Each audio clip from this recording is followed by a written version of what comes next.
Hi viewers, math study with Chandan sir চ্যানেলে প্রত্যেকে স্বাগত জানাই।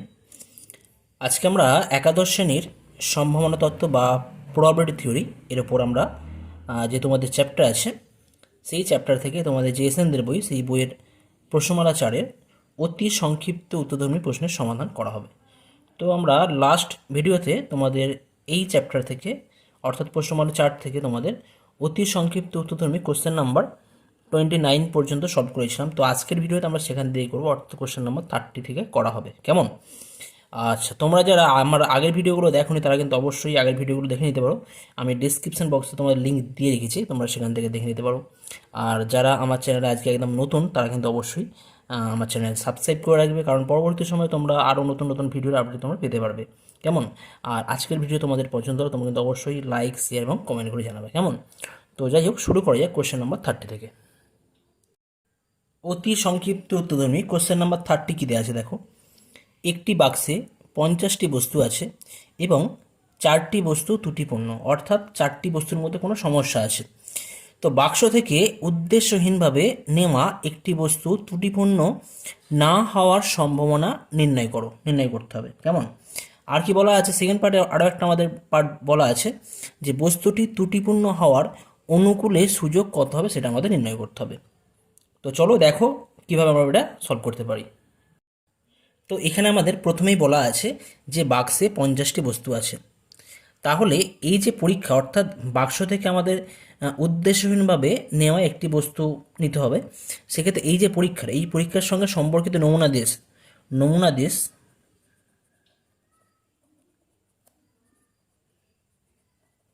এস হলে নমুনা দেশে নমুনা বিন্দু সংখ্যা কত হবে? নমুনা বিন্দু সংখ্যা এখানে আমরা কতগুলো বস্তু এখানে আমরা ড্র করছি বা নিচ্ছি বাক্স থেকে একটা বস্তু, তার নমুনা দেশে নমুনা বিন্দু সংখ্যা হয়ে যাবে N of s equal two কত হবে? 50টা থেকে আমরা একটা বস্তু নেব, তাহলে 50C1। Okay, 50C1 equal to কত হয়? 50C1 মানে কিন্তু 50 হয়। কেমন? এখানে 50C1 থেকে 50 কী করে হলো একটু বলে রাখি। তোমাদের যাদের ধারণা আছে ঠিক আছে, কিন্তু যাদের নেই তাদের জন্য বলে দিই একটু। ইকুয়াল টু কী হয়? 50 factorial divide by 1 factorial into 50 - 1, অর্থাৎ 50 - 1 করলে কিন্তু 49 ফ্যাক্টোরিয়াল হবে। কেমন? আর 50 ফ্যাক্টোরিয়াল মানে হয় আমাদের 49 ফ্যাক্টোরিয়াল ইন্টু 50, আর নিচে 1 ফ্যাক্টোরিয়াল মানে তো 1 হয়, ইন্টু 49 ফ্যাক্টোরিয়াল। এটা ক্যান্সেল হয়ে যাচ্ছে, তাহলে আমাদের জাস্ট 50 পড়ে থাকছে। ঠিক আছে, এই জায়গা থেকে হয়। কেমন? এখন আমরা ধরি এ দ্বারা আমাদের যে একটা বস্তু ড্র করা হয়েছিল সেই বস্তুটা ত্রুটিপূর্ণ হওয়ার ঘটনা সূচিত হয়। ধরি এ দ্বারা উদ্দেশ্যহীনভাবে নেওয়া একটি বস্তু ত্রুটিপূর্ণ হওয়ার ঘটনা সূচিত হয়। এখন আমাদের যে কোশ্চেন ছিল সেই কোশ্চেনে দেওয়া ছিল যে আমাদের বাক্সের মধ্যে 4টি বস্তু ত্রুটিপূর্ণ ছিল। তাহলে এই ঘটনার অন্তর্ভুক্ত নমুনা বিন্দুর সংখ্যা কত হয়ে যাবে? 4টে বস্তু থেকে আমরা একটা বস্তু নেব, 4টে বস্তু থেকে যদি একটা বস্তু ড্র করা হয় কত প্রকার করতে পারি? 4C1 প্রকারে। তাহলে এই ঘটনার অন্তর্ভুক্ত নমুনা বিন্দুর সংখ্যা কত হবে? 4C1। এই ঘটনার অন্তর্ভুক্ত নমুনা বিন্দু সংখ্যা N of A equal two, তো ত্রুটিপূর্ণ বস্তু কতগুলো ছিল? 4টে ছিল। তো এখানে আমাদের একটা বস্তু ড্র করার কথা বলা হচ্ছে, সেক্ষেত্রে আমাদের তাহলে এই ঘটনার অন্তর্ভুক্ত নমুনা বিন্দু সংখ্যা এন অফ এ কত হয়ে যাবে না? 4C1, আর 4C1 মানে কিন্তু আমাদের 4 হয়। কেমন? নেক্সট আমরা দেখে নেব তাহলে এই ঘটনার সম্ভাবনা কত। অতএব প্রবাবিলিটি অফ এ মানে বস্তুটি ত্রুটিপূর্ণ হওয়ার সম্ভাবনা কত ইকুয়াল টু হবে আমাদের n of a divide by n of s, অর্থাৎ এই ঘটনার অন্তর্ভুক্ত নমুনা বিন্দুর সংখ্যা এবং আমাদের যে প্রকৃত যে নমুনা দেশ ছিল সেই নমুনা দেশের নমুনা বিন্দুর সংখ্যা, অর্থাৎ এটা কত হয়ে যাচ্ছে আমাদের 4 ডিভাইড বাই 50। কেমন? ইকুয়াল টু কত আসবে? Equal to 2/25। এখন বস্তুটি ত্রুটিপূর্ণ না হওয়ার সম্ভাবনা কত হয়ে যাবে? ইকুয়াল টু বলতে পারি প্রবাবিলিটি অফ এ কমপ্লিমেন্ট, কারণ এ ঘটনা কি ছিল? এই ঘটনা ছিল ত্রুটিপূর্ণ হওয়ার ঘটনা, তাহলে এ কমপ্লিমেন্ট হবে ত্রুটিপূর্ণ না হওয়ার ঘটনা, অর্থাৎ তাহলে বস্তুটি ত্রুটিপূর্ণ না হওয়ার সম্ভাবনা কী হয়ে যাবে? Probability of A complement. আচ্ছা, প্রবাবিলিটি অফ এ কমপ্লিমেন্ট আমাদের ফর্মুলা জানি, ইকুয়াল টু কী হয়? 1 - probability of a. Probability of A complement, যে কোনো ঘটনা এ তার কমপ্লিমেন্ট যদি আমাদের নির্ণয় করতে হয়, তার কমপ্লিমেন্টের প্রবাবিলিটি বার করতে হয়, ইকুয়াল টু কী হয় 1 minus probability of A, equal to কী বলবো আমরা 1 মাইনাস প্রবাবিলিটি অফ এ কত দেওয়া রয়েছে আমাদের, আমরা পেয়েছি অলরেডি 2/25, 2/25, তার মানে এটা আমাদের অ্যান্সার হয়ে যাচ্ছে 25 মাইনাস 2/25 ইকুয়াল হয়ে যাচ্ছে 23/25, অর্থাৎ বস্তুটি ত্রুটিপূর্ণ না হওয়ার সম্ভাবনা হয়ে যাচ্ছে 23/25। এখন যেহেতু আমরা পেয়েছি বস্তুটি ত্রুটিপূর্ণ হওয়ার সম্ভাবনা 2/25, তাহলে বস্তুটি ত্রুটিপূর্ণ হওয়ার অনুকূলে সুযোগ কত হবে? আমরা জানি যদি কোনো ঘটনার probability a is to be হয়, তাহলে তার অনুকূলে সুযোগ কত হয়ে যায়? a/b মাইনাস এ, a/b মাইনাস এ আমাদের হয়। কেমন? তো সেক্ষেত্রে আমাদের কী হবে, এখানে এ মানে কত আছে 2 আছে, আর বি মানে কত 25, তাহলে নিচে হবে 25 মাইনাস 2, অর্থাৎ এটা হয়ে যাচ্ছে 2/23, অর্থাৎ বস্তুটি ত্রুটিপূর্ণ হওয়ার অনুকূলে সুযোগ হয়ে যাচ্ছে 2/23। নেক্সট আসছি কোশ্চেন নাম্বার 31। কোশ্চেন নাম্বার 31 কী দেওয়া আছে দেখো, ঝোঁকশূন্য একটি পাশা নিক্ষিপ্ত হয়, পরীক্ষা নমুনাদেশ লেখো, একটি বিজোড় সংখ্যা বা 4-এর চেয়ে বড় সংখ্যা পড়ার সম্ভাবনা কত? তো একটি ঝোঁকশূন্য পাশা নিক্ষিপ্ত করলে নমুনাদেশ কী হয়? আমরা জানি পাশার মধ্যে আমাদের সাধারণত 6টা আমাদের সংখ্যা থাকে, 1, 2, 3, 4, 6। তো সেক্ষেত্রে নমুনা দেশ যদি এস হয়, তাহলে এসের মধ্যে কোন কোন বিন্দুগুলো থাকবে? নমুনা বিন্দু থাকবে 1, 2, 3, 4, 5, 6। তোমরা নিজেরা এটা লিখে নিতে পারো, কেমন? আর একটি বিজোড় সংখ্যা বা 4, একটি বিজোড় সংখ্যা মানে কী হতে পারে? 1, 3, 5 হতে পারে। আর কি বলা আছে? 4-এর চেয়ে বড় সংখ্যা, 4-এর চেয়ে বড় কী কী আছে? আমাদের 5 আর 6 রয়েছে। তো 5 তো আমরা আগে অলরেডি নিয়ে নিয়েছি যখন বিজোড় সংখ্যার কথা বলা হয়েছিল, তো 5কে আলাদা করে আমরা কনসিডার করছি না। তার মানে 4-এর চেয়ে বড় সংখ্যা হিসেবে আমরা 6কে নেবার, তাই না? অর্থাৎ একটি বিজোড় সংখ্যা ও 4-এর চেয়ে বড় সংখ্যার পড়ার ঘটনা যদি এ দ্বারা সূচিত হয়, তাহলে এই এ ঘটনার অন্তর্ভুক্ত নমুনা দেশের মধ্যে কোন কোন নমুনা বিন্দু থাকবে? 1 থাকবে, 3 থাকবে, 5 থাকবে এবং 6 থাকবে। অর্থাৎ এই ঘটনার অন্তর্ভুক্ত নমুনা বিন্দু সংখ্যা হয়ে যাবে কত? 4 হয়ে যাবে। তার মানে এই ঘটনার সম্ভাবনা কত হয়ে যাবে? 4/6, 4/6 মানে কত? এই 2/3, তাহলে আমাদের অ্যান্সার হয়ে যাবে 2/3। তো তোমরা এই কোশ্চেনটা নিজেরা সলভ করবে, কেমন? এটা তোমাদের জন্য আমি হোমওয়ার্ক রাখলাম। নেক্সট আসছি কোশ্চেন নাম্বার 32। কোশ্চেন নাম্বার 32 কী দেওয়া আছে দেখো, একটি ঝোঁকশূন্য মুদ্রা দুবার টস করা হয়, কেমন? পরীক্ষা নমুনাদেশ লেখো। নেক্সট বলা আছে তারপর ঠিক একটি হেড পড়ার সম্ভাবনা নির্ণয় করতে হবে। তো একটি ঝোঁকশূন্য মুদ্রা যদি দুবার টস করা হয়, তাহলে নমুনাদেশ যদি আমাদের এস হয়, তাহলে ওই নমুনা দেশের মধ্যে কোন কোন বিন্দুগুলো থাকে, কোন কোন নমুনা বিন্দু থাকে? আমরা জানি যদি এস নমুনা দেশ হয়, তাহলে এসের মধ্যে আমাদের থাকে হেড হেড হতে পারে, হেড টেল হতে পারে, টেল হেড হতে পারে এবং টেল টেল হতে পারে। তো এইভাবে আমরা নমুনা দেশটা নিজেরা লিখতে পারবো। তারপর বলা আছে ঠিক একটি হেড পাওয়ার সম্ভাবনা কত? তো আমরা একটু আগে কি দেখলাম, নমুনা দেশের নমুনা বিন্দুর সংখ্যা 4 কিন্তু, ঠিক আছে। আচ্ছা, যদি আমরা বলি যে এ দ্বারা ঠিক একটি হেড পাওয়ার ঘটনা সূচিত হয়, তাহলে এই এ ঘটনার অন্তর্ভুক্ত নমুনা দেশ এর মধ্যে কতগুলো নমুনা বিন্দু থাকবে? ঠিক একটি হেড, তার মানে ঠিক একটি বলতে গেলে আমাদের জাস্ট হেড টেল এই পয়েন্টটা পাবো এবং টেল হেড এই নমুনা বিন্দুটা পাবো। অর্থাৎ এই ঘটনার অন্তর্ভুক্ত নমুনা বিন্দু সংখ্যা হয়ে যাবে আমাদের 2 হয়ে যাবে, কেমন? তার মানে এই ঘটনার সম্ভাবনা কত হয়ে যাবে? অর্থাৎ কি না, পরীক্ষা আমাদের ঠিক একটি হেড পাওয়ার সম্ভাবনা, অর্থাৎ প্রবাবিলিটি হবে A equal to N of A. N of এ মানে কত? নাম্বার অফ নমুনা বিন্দু ইন এই ঘটনার মধ্যে আছে, ইকুয়াল টু 2 পাবো। আর নিচে আমাদের এন অফ এস মানে 4 পাবো, 2/4 সমান 1/2। তো এটাও তোমরা নিজেরা করে নেবে, কেমন? এটাও আমি তোমাদের হোমওয়ার্ক দিলাম।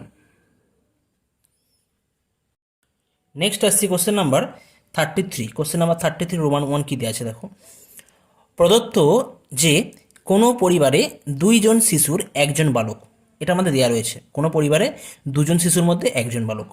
আচ্ছা, নেক্সট বলা হচ্ছে যে দ্বিতীয় শিশু ও বালক হওয়ার সম্ভাবনা কত হবে আমাদের নির্ণয় করতে হবে, ঠিক আছে। তো এখানে আমাদের প্রদত্ত কী দেওয়া আছে দেখো, প্রদত্ত যে কোনো পরিবারে 2 জন শিশুর 1 জন বালক, তাহলে এখানে যদি নমুনা দেশ এস হলে আমরা কি বলতে পারি? নমুনা দেশ এস হলে নমুনা দেশের মধ্যে কোন কোন নমুনা বিন্দু থাকবে? আচ্ছা, বালককে আমরা ধরে নিচ্ছি, বালককে আমরা বি বলছি, আর বালিকা যেটা আছে আমরা সেটাকে জি ধরে নেবো, কেমন? আচ্ছা, তো নমুনা দেশ যদি এস হয় তাহলে এস এর মধ্যে কোন কোন নমুনা বিন্দু থাকবে? কি বলা আছে, দুইজন শিশুর মধ্যে একজন বালক কিন্তু থাকবে। তো দুজন শিশু কি কি হতে পারে? একজন বালক, প্রথমজন বালক, দ্বিতীয়জন বালিকা হতে পারে। প্রথমজন বালক, দ্বিতীয়জন বালিকা, এটা হতে পারে। প্রথমজন বালক আবার দ্বিতীয়জন বালক হতে পারে। আবার প্রথমজন বালিকা, দ্বিতীয়জন বালক হতে পারে। এখানে যেহেতু বলা আছে যে একজন শিশু কিন্তু বালক হবেই, তার মানে আর একটা কন্ডিশন কি হয়, বালিকা কমা বালিকা, বালিকার সাথে প্রথমজন বালিকা হবে এবং দ্বিতীয়জন বালিকা হবে, কিন্তু সেটা নেওয়া যাবে না এখানে। কারণ কি, এখানে বলা আছে যে একজন শিশু কিন্তু বালক হবে। তার মানে আমাদের এই যে পরীক্ষার কথা বলা আছে, এই পরীক্ষার সঙ্গে যুক্ত আমাদের নমুনা দেশ এস হলে এসের মধ্যে নমুনা বিন্দু কী কী থাকবে? বালক বালিকা, বালক বালক, বালিকা বালক, এরকম হতে পারে, কেমন? অর্থাৎ কি বলবো, এন অফ এস, নমুনা দেশে নমুনা বিন্দুর সংখ্যা হয়ে যাচ্ছে 3।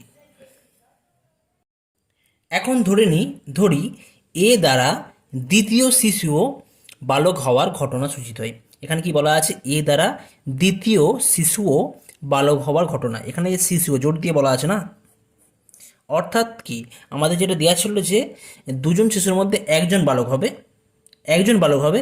আর এখানে বলা আছে যে এই ঘটনা দ্বারা কি বলছে না, দ্বিতীয় শিশুও কিন্তু এখানে বালক হবে। তার মানে কি, একজন বালক থাকবে অথচ দ্বিতীয় শিশু কিন্তু বালক হবে। একজন বালকই থাকবে অথচ দ্বিতীয় শিশু কেবলমাত্র আমাদের বালক হবে, দুটো বালক থাকবে না, একজনই বালকই থাকবে, কিন্তু দ্বিতীয় শিশু কিন্তু বালক হবে। তার মানে এই ঘটনার অন্তর্ভুক্ত নমুনা বিন্দু কী হয়ে যাবে, এই আমাদের এই পয়েন্টটা হয়ে যাবে জি কমা বি, জি বি যেটা আছে, প্রথমে মেয়ে, প্রথমে বালিকা, তারপরে বালক। তাহলে বলতে পারি অতএব এই ঘটনার মধ্যে কোন কোন নমুনা বিন্দু থাকবে? শুধুমাত্র বালিকা আর বালক, এইটা থাকবে। কারণ বলেছি কি, বলেছি না এ দ্বারা দ্বিতীয় শিশুও বলা আছে, বালক হওয়ার ঘটনা, দ্বিতীয় শিশু বালক।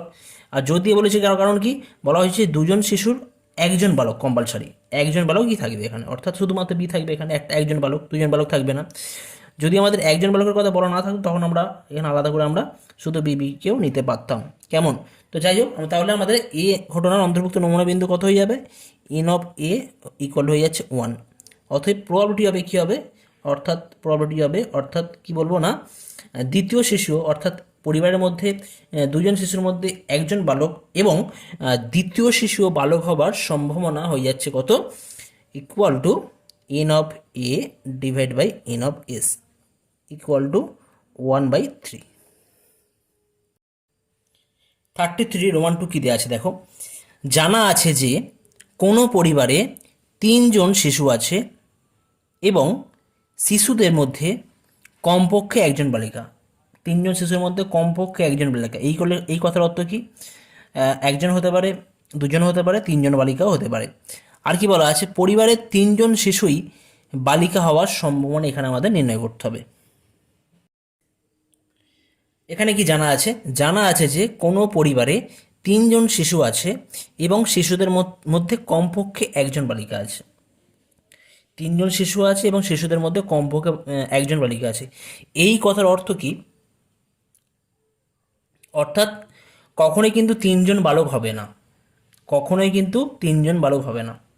তোমরা হেড টেলের কথা ভাবো, যদি একটা কয়েনকে আমরা 3বার টস করি সেক্ষেত্রে আমাদের নমুনা বিন্দু 8টা হয়, তাই না?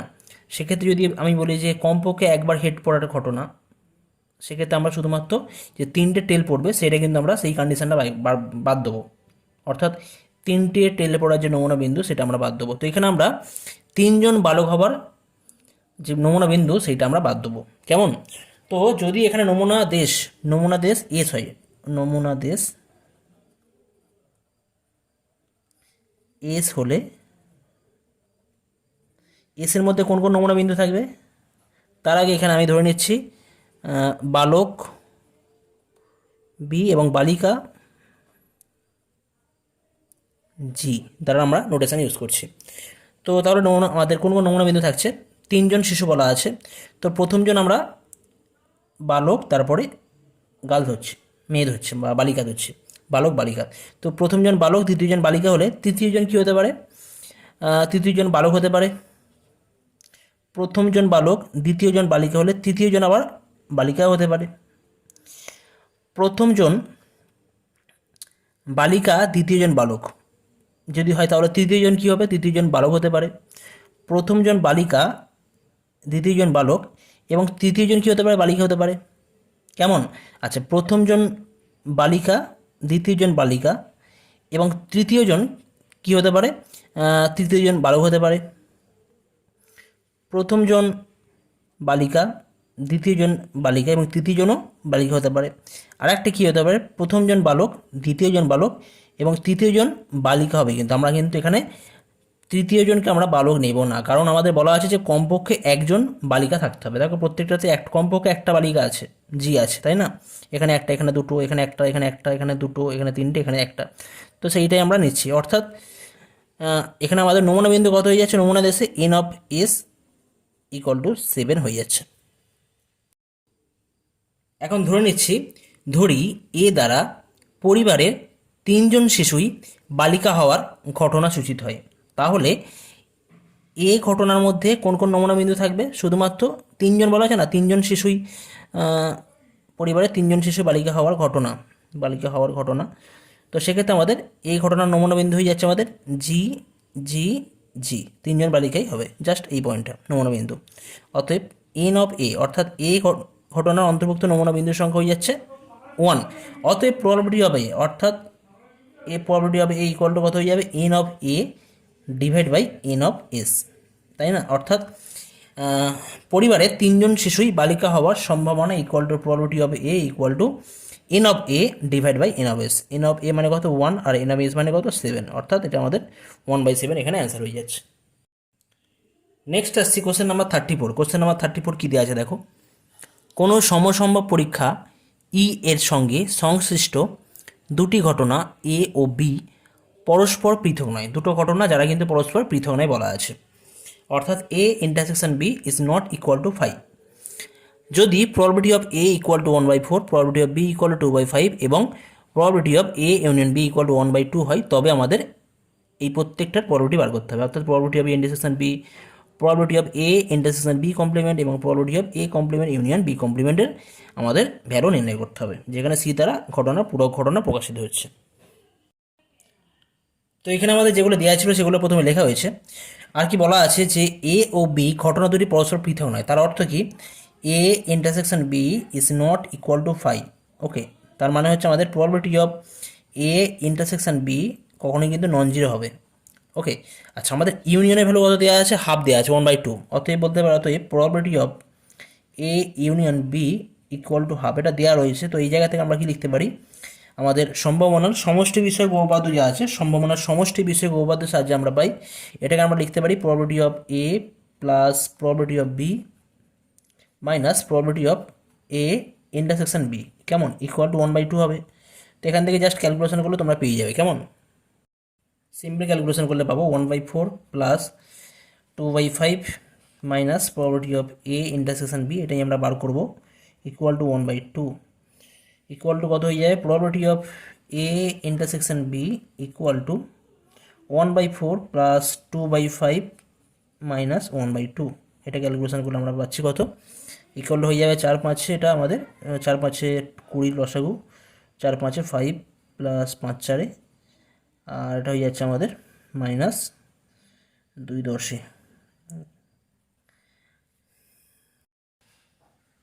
সরি, এই জায়গাটা আমাদের 5/4 20, 4×2 8 হবে, তাহলে 8×5 13 মাইনাস 10, 3/20, অর্থাৎ 3/20 আমাদের probability of a intersection b এর মান আমরা পেয়ে যাচ্ছি। নেক্সট আমাদের বার করতে হবে probability of a intersection b complement. Next দুটো ঘটনা a ও b কে যদি আমরা ভেন ডায়াগ্রাম দিয়ে ড্র করি, তাহলে জাস্ট এই যে পোর্শনটা পড়ে থাকে, রেড যে আমরা লাইন ড্র করেছি, এই পোর্শনটার ভ্যালু হয়ে যাচ্ছে আমাদের a ইন্টারসেকশন b কমপ্লিমেন্ট, এটাকে বলা হয়। আচ্ছা, আর এই যে মিডিল পোর্শন যেটা আছে, কমন পোর্শন এ ও বি সেটের মধ্যে যে কমন পোর্শন, তাকে আমরা বলে থাকি a ইন্টারসেকশন b। তাহলে এই জায়গা থেকে আমরা কি বলতে পারি, a = a intersection b complement union কত হবে, a ইন্টারসেকশন b, কেমন। তাহলে যদি এদের প্রবাবিলিটি নেওয়া হয়, প্রবাবিলিটি অফ a কত হয়ে যাবে, = probability of a intersection b complement plus probability of a intersection b, এটা আমরা পাবো। কারণ কি দেখো, এখানে কিন্তু এই যে দুটো ঘটনা, অর্থাৎ এই ঘটনাটা আর এই ঘটনাটা, এটা কিন্তু পরস্পর মিউচুয়ালি এক্সক্লুসিভ বা পরস্পর পৃথক ঘটনা। তাহলে এদের ইউনিয়ন করলে কিন্তু জাস্ট আমরা ডাইরেক্ট প্লাস করব, আলাদা করে আর কোনো টার্ম আমরা এক্সট্রা লিখবো না। তার মানে এখানে এখন আমরা আমাদের এইটার মান নির্ণয় করতে হবে। তো প্রবাবিলিটি এ তো আমরা জানি ইকুয়াল টু আমরা বলতে পারি 1/4 plus equal to probability of a intersection b complement plus probability of a intersection b এর মান আমরা পেয়েছি 3/20 3/20। তাহলে এই জায়গা থেকে যদি আমরা ক্যালকুলেশন করি পাবো probability of a intersection b complement equal to হয়ে যাচ্ছে আমাদের 1/4 মাইনাস 3/20, এদের লসাগু হয়ে যাবে 20, 4 5 আর -3 ইকুয়াল টু হয়ে যাচ্ছে আমাদের 2/20 ইকুয়াল টু 1/10, অর্থাৎ probability of a intersection b complement এর ভ্যালু হয়ে যাচ্ছে 1/10। নেক্সট রোমান 3 যেটা ছিল আমাদের, এখানে কি বলা ছিল probability of A complement union B complement. তো আমরা ডি মর্গ্যানস রুলের সাহায্যে বলতে পারি A complement union B complement equal to কী হয় এ ইন্টারসেকশন বি এত এর হোল কমপ্লিমেন্ট। কেমন? তো probability of a intersection b complement এত ভ্যালু কত হয়ে যাবে ইকুয়াল টু আমরা জানি equal to 1 minus probability of a intersection b, কারণ পূরক সম্ভাবনা যেটা পূরক ঘটনার প্রপার্টি থেকে আমরা এটা পাই ইকুয়াল টু হয়ে যাচ্ছে কত না 1 মাইনাস এর ভ্যালু কত পেয়েছি আমি 3/20 মাইনাস 3/20 ইকুয়াল টু হয়ে যাবে 17/20, অর্থাৎ আমাদের এক্ষেত্রে probability of A complement union B কমপ্লিমেন্টকে আমরা ডি মর্গ্যানস রুলের সাহায্যে আমরা এখান থেকে লিখতে পারি। এখান থেকে আমরা পূরক ঘটনার যে আমাদের প্রপার্টি আছে সেটা ইউজ করে পাচ্ছি 17/20 আমাদের অ্যান্সার হয়ে যাচ্ছে, 17/20 আমাদের অ্যান্সার। নেক্সট আসছি আমাদের অতি সংক্ষিপ্ত উত্তরধর্মী কোশ্চেনের শেষ কোশ্চেন নাম্বার 35। একটি মুদ্রাকে n বার ছোঁড়া হলো, তাহলে বিজোড় সংখ্যক বার হেড পড়বার সম্ভাবনা কত? কোশ্চেনটা খুব ভালো করে বুঝতে হবে। একটা মুদ্রাকে n বার যদি ছোড়া হয়, আচ্ছা এখন যদি একটা মুদ্রাকে আমরা একবার ছুড়ি সেক্ষেত্রে আমাদের নমুনা দেশের নমুনা বিন্দু কতগুলো হয়? 2 হয়, তোমরা জানো। যদি একবার ছোড়া হয় তাহলে নমুনা দেশের নমুনা বিন্দু কত হয়? 2 হয়। দুইবার ছোড়া হলে নমুনা দেশের নমুনা বিন্দু কী হবে? Head head head tail tail head এবং টেল টেল, অর্থাৎ নমুনা বিন্দুর সংখ্যা কত? 4। অর্থাৎ 4 মানে কি লিখতে পারি আমরা 2 টু দি পাওয়ার 2, তাই তো? একবার হলে আমরা লিখতে পারি 2 টু দি পাওয়ার 1।